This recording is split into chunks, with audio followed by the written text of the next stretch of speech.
কসাই ভাইরা রুহটা যাতে তাড়াতাড়ি বের হয়ে যায়, প্রাণটা যাতে তাড়াতাড়ি বের হয়ে যায়, জবাইয়ের পরে আবার ছোট ছুরি দিয়ে স্পাইনাল কর্ডে খোঁচা মারতে থাকে। এটা কিন্তু ঠিক না। এতে করে যেটা হয়, এটা স্বাভাবিক মৃত্যু হয় না, বরং অপমৃত্যু হয়ে থাকে। হিন্দুদের মন্দিরের সামনে কুরবানির গরু জবাই করে, এটা ঠিক না। কারণ আমরা জানি যে ওরা এই গরুর পূজা করে থাকে। সো আমরা এমন কিছু করব না যেটা ওদেরকে খুব বেশি কষ্ট দিবে। আমরা যেন নিজ দায়িত্বে এই কুরবানির করার স্থান এবং বর্জ্য যেন পরিষ্কার করি। কারণ আত্মহুরু শাত্রুল ইমান, পরিষ্কার পরিচ্ছন্নতা এটা হচ্ছে ইমানের অঙ্গ। সিটি কর্পোরেশনের ভাইয়েরা সরকারি তত্ত্বাবধানে সারা বাংলাদেশের এই সব বর্জ্য আসলে পরিষ্কার করা সম্ভব না। তো সেক্ষেত্রে আমাদেরকে দায়িত্বশীল হতে হবে।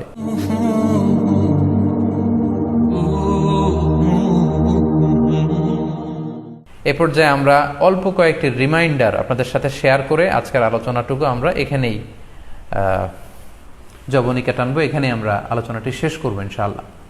প্রথম যে রিমাইন্ডারটি আপনাদের সাথে আমি শেয়ার করতে চাই সেটি হচ্ছে, সম্মানিত সুধী, আমরা অনেকেই বাজার থেকে পশু আনার সময় বা কুরবানি করার সময় পশুর সাথে অনেক বেশি অমানবিক আচরণ করি। এতে করে কিন্তু আপনার কুরবানিটা, পুরো কুরবানির প্রক্রিয়াটাই প্রশ্নবিদ্ধ হয়ে যেতে পারে। তাই আজকের লাইভের মধ্য দিয়ে যারাই আপনারা যুক্ত হয়েছেন, আমি সবাইকে বলছি আমরা যাতে পশুর সাথে মানবিক আচরণ করি, কুরবানির পশুর সাথে এমন কোনো আচরণ যাতে না করি যাতে ওর কষ্ট না হয়, আমরা যেন এটা খেয়াল রাখি। বিশেষ করে জবাই করার আগে পশুকে ভালোভাবে রশি দিয়ে বেঁধে নেয়া এবং ছুরিটা, যেই ছুরি দিয়ে জবাই করা হবে সেটা খুব ধারালো থাকা। আল্লাহ রাসূল সাল্লাল্লাহু আলাইহি ওয়াসাল্লাম কিন্তু এই দিক নির্দেশনা আমাদেরকে দিয়েছেন। সুবহানাল্লাহ। ইসলাম যে কতটা চেক অ্যান্ড ব্যালেন্স, কতটা ভারসাম্যপূর্ণ জীবন বিধান। আল্লাহ রাসূল সাল্লাল্লাহু আলাইহি ওয়াসাল্লাম সহিহ মুসলিমের বর্ণনায় তিনি বলছেন, ইযা যাবাহতুম ফাআহসিনু যিবহা, তোমরা যখন জবাই করবে সেখানেও তোমরা ইহসান করো। কেননা আল্লাহ তাআলা সব জায়গায় ইহসানকে অবধারিত করেছেন। আমরা জীবনে যাই করব না কেন সেটা ইহসানের সাথে করতে হবে। তো পশুটাকে কিন্তু আমি জবাই করব, স্লটার করব, আল্লাহ রাসূল সাল্লাল্লাহু আলাইহি ওয়াসাল্লাম বললেন যখন স্লটার করবে, জবাই করবে, তখনও সেটার প্রতি ইহসান করে তোমরা জবাই করো না। ওয়া ইযা যাবাহতুম ফাআহসিনু যিবহা, সেক্ষেত্রেও তোমরা সফট হার্টেড হও, সেটাকে ইহসানের সাথে জবাই করো। কিভাবে ইহসানের সাথে জবাই করবে? ওয়ালিয়ুহিদ্দা আহাদুকুম শাফরাতাহু ওয়ালিয়ুরিহ যাবিহাতাহু, তোমরা তোমাদের ছুরিটা খুব বেশি করে ধারালো করে নাও, যাতে করে খুব স্মুথলি স্লটারিংটা হয়ে যায়, খুব স্মুথলি কুরবানিটা তাড়াতাড়ি হয়ে যায়, যাতে প্রাণীটার কষ্ট না হয়। আমরা প্রায়ই আমাদের ব্যাখেয়ালে বা অবহেলাবশত কুরবানির পশু ট্রাক থেকে নামানো, হাট থেকে নিয়ে আসা, এমনভাবে আমরা কুরবানির পশুর সাথে ট্রিট করি, এতে করে কিন্তু অনেক অমানবিক আচরণ আমাদের দ্বারা প্রকাশ পেয়ে যায়। সো আমরা যদিও এটাকে জবাই করব, আমরা যেন ইহসানের সাথে জবাই করি, এই বিষয়টা যেন আমরা খেয়াল রাখি। এটা হচ্ছে প্রথম রিমাইন্ডার।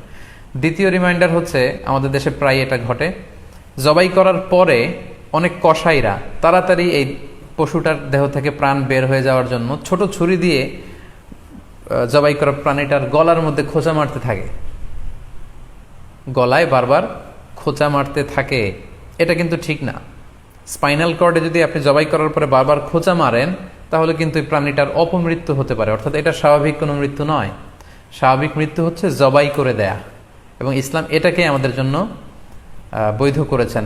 আমরা জানি যে পাশ্চাত্যে গরুর মাথায় বুলেট মারা হয়, অথবা ইলেকট্রিক্যাল শক দিয়ে ওটাকে হত্যা করা হয়, অথবা ভারী কোনো লোহার হাতুড়ি দিয়ে গরুর মাথায় আঘাত করে সেটাকে মারা হয়। কিন্তু ইসলাম এগুলোকে নিষেধ করেছে। ইসলামের বিধান হচ্ছে স্লটারিং করা, আপনি জবাই করে দিবেন।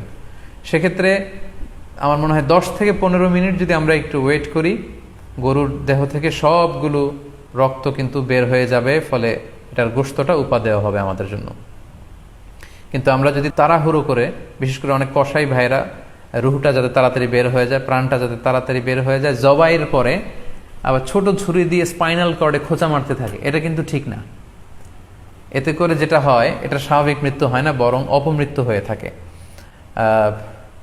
আমরা যখন কুরবানি করি তখন প্রাণীটার শ্বাসনালী এবং কণ্ঠনালী কেটে যায়, এবং তারপরে রক্তনালী, যেটাকে ইংরেজিতে বলে জুগুলার ভেইন, এই জুগুলার ভেইনটা যখন কেটে যায় তখন কিন্তু প্রাণীটা আর ব্যথা পায় না। গবেষণায় দেখা গিয়েছে যে যদিও আমরা দেখি যে প্রাণীটা খুব ছটফট করে, লাফালাফি করে, কিন্তু আসলে সে ব্যথা পায় না। জুগুলার ভেইন যখন কেটে ফেলে তখন ব্রেইন তাকে স্পাইনাল কর্ডের মাধ্যমে হার্টে সিগন্যাল দেয় আরো বেশি পাম্প করার জন্য, আরো বেশি রক্ত পাঠানোর জন্য। ফলে দেহের সবগুলো রক্ত গলার ওই কাটা জায়গা দিয়ে কিন্তু বের হয়ে যায়। কিন্তু ওই মুহূর্তে আপনি যখন ছোট ছুরি নিয়ে এটার স্পাইনাল কর্ডে খোঁচাখুচি করতে শুরু করেন, তখন কিন্তু এটার অপমৃত্যু ঘটে, এটার স্ট্রোক হতে পারে, এটা হার্ট অ্যাটাক করে মারা যেতে পারে। তাহলে সেটা কিন্তু স্বাভাবিকভাবে জবাইয়ের মধ্যে দিয়ে মৃত্যুবরণ করলো না, বরং হার্ট অ্যাটাক করে বা স্ট্রোক করে সেটা মারা গেল। তখন কিন্তু আপনার কুরবানিটা প্রশ্নবিদ্ধ হয়ে যেতে পারে। তো এই জন্য আমি সকলের কাছে অনুরোধ করব, আপনারা তাড়াহুড়ো না করে 10 থেকে 15 মিনিট একটু ওয়েট করেন জবাহের পরে, এটাকে স্বাভাবিকভাবে, ন্যাচারালি, প্রাকৃতিকভাবে এটা রুহুটা বের হতে দিন। তা না হলে আমাদের কুরবানি কিন্তু প্রশ্নবিদ্ধ হয়ে যেতে পারে। 3 নম্বর রিমাইন্ডার হচ্ছে, আমাদের বাংলাদেশের অনেক জেলায় আমরা হিন্দু মুসলমান একসাথে থাকি।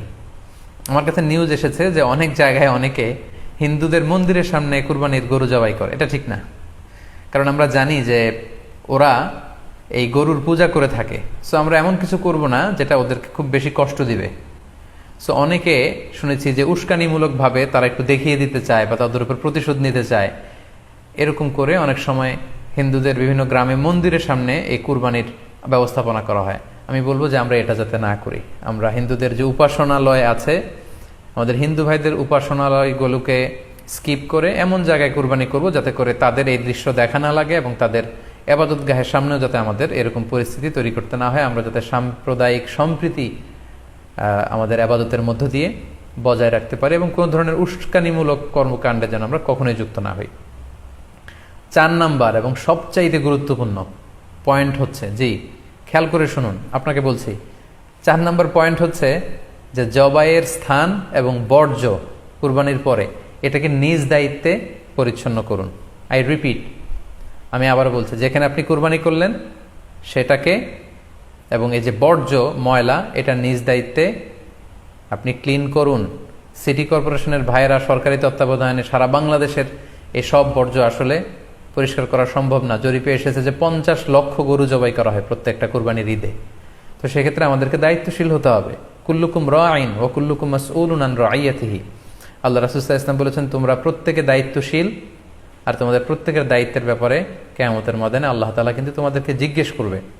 তাই আমরা যেন নিজ দায়িত্বে এই কুরবানির করার স্থান এবং বর্জ্য যেন পরিষ্কার করি। ব্লিচিং পাউডার দিয়ে বেশি করে পানি মেরে আমরা যেন পরিষ্কার পরিচ্ছন্ন রাখি, কারণ আত-তুহুরু শাতরুল ঈমান, পরিষ্কার পরিচ্ছন্নতা এটা হচ্ছে ঈমানের অঙ্গ। এই বিষয়টা জানে আমরা খুব গুরুত্বের সাথে নেই এবং নিজ নিজ কুরবানি আমরা যেখানে দিলাম সেই জায়গাটা যেন আমরা পরিষ্কার করি। বিশেষ করে বিভিন্ন সংস্থা যারা অনেক অনেক কুরবানি করবেন, ভলান্টিয়ারলি বিভিন্ন কুরবানি করে কুরবানির গোশত বিতরণ করবেন, আপনারা এরকম ভলান্টিয়ারলি ক্লিনলিনেস ক্যাম্পেইন করতে হবে যাতে কোনো ধরনের রক্ত, ময়লা, বর্জ্য, আবর্জনা না থাকে। Be a part of our vision. Do listen and share the khair. Be with our official social media handle for latest updates.